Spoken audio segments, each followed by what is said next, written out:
Hello everyone, welcome back to my channel. Join us as we celebrate our second wedding anniversary. Since our dinner reservation is at 9 p.m., we also booked a hotel room nearby our restaurant to fully rest after the anticipated anniversary dinner. And the husband is here. I love that he never forgets to buy me flowers on special occasions. Well, I don't need flowers every time, but being remembered on how to make you feel kilig from your husband or your spouse never gets old. And yes, red roses are my favorite. And now let's go to dinner. Our restaurant is just walking distance from the hotel, and just to share, as steak lovers, we celebrated our first wedding anniversary in Wolfgang Steakhouse here at Newport City. And it's like building our own culture and tradition as we splurge once a year every wedding anniversary. And for our second year, since we both love watching the Hell's Kitchen, we decided that we had to try Gordon Ramsay Bar Grill here in Newport. We booked this reservation months ago, and you had to pay 2,000 pesos per head for the reservation to be confirmed. Well, the 2,000 per head is also consumable and can be deducted on your final bill. And since this dinner is already planned months ahead, somehow we already have an idea what to order. However, it's really sad that there's no scallops here in the Philippines. And I really wanted to try that. I really wanted to try the menu from the Hell's Kitchen itself. We ordered Classic Ceasar Salad, pea and asparagus soup, red pepper risotto basil, Gordon Ramsay fish and chips, Gordon's Signature Beef Wellington, and for the dessert, 64% manjari chocolate mousse. And for our drinks, the husband ordered a wine, while I ordered a cocktail and a mango shake. To all married couples out there, unsolicited piece of advice, the kilig must not stop once you get married. It should be a continuous process. It is highly advisable to take your spouse on a weekly date. It could be any day of the week if hindi talaga kaya na schedule, but ideally na one day specific schedule a week so that you can keep it that way and you can block all the schedules around it. Yung weekly dates naman natin should not always be lavish or expensive. It should always be within the budget, of course. And pwede namang hindi always dinner. It could be something that you both like to do. Basta walang work.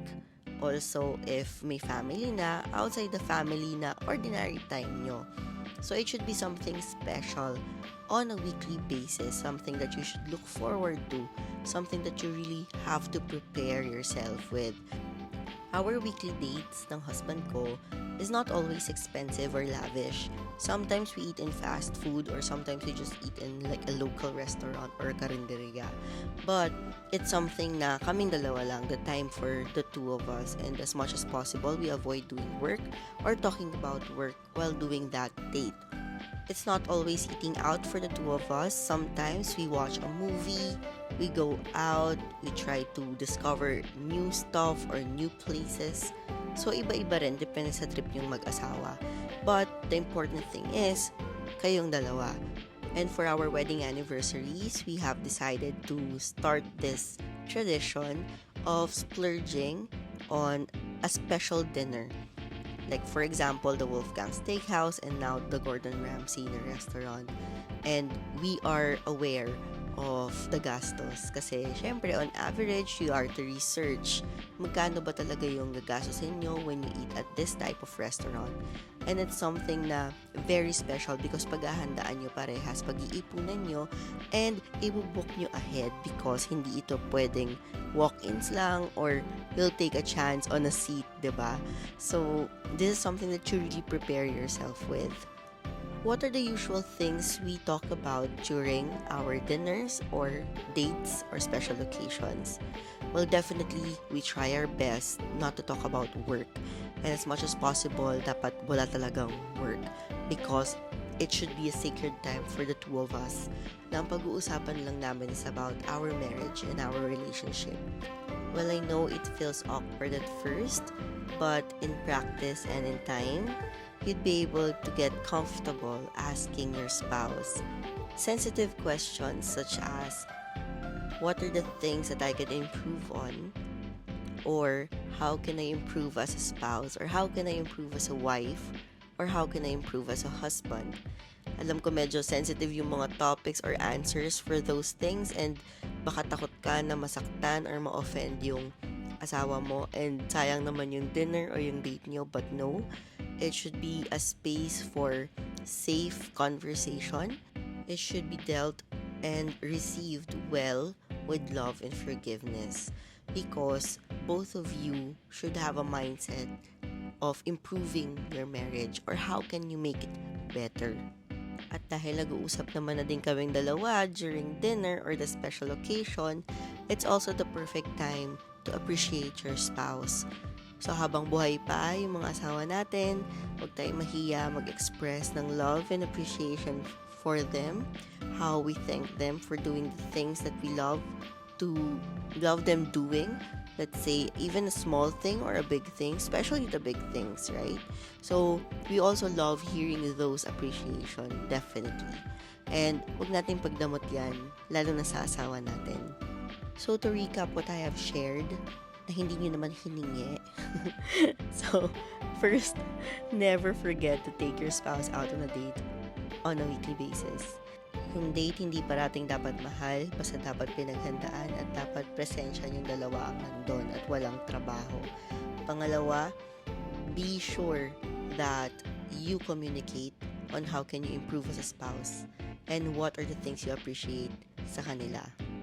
So now, here we are, eating our breakfast buffet. And after this, kasi pumasok din kami parehas sa work because it's a work week nga. And yeah, I really love slow mornings like this. At the same time, I cherish the time that we spend together na ganito lang. We're not into talking about work, talking about how our day went at work, or what icked us at work, or what are the things that you should be better at work. So, wala masyadong work talaga na discussion kapag ganito. Puro kaming dalawa lang, kalokohan or kung ano man, chismis, ganyan. As in, kaming dalawa lang, and how to improve ourselves as a spouse. And that's it. Thank you so much sa pagsama sa amin sa second wedding anniversary date namin. And we hope you learned something from us.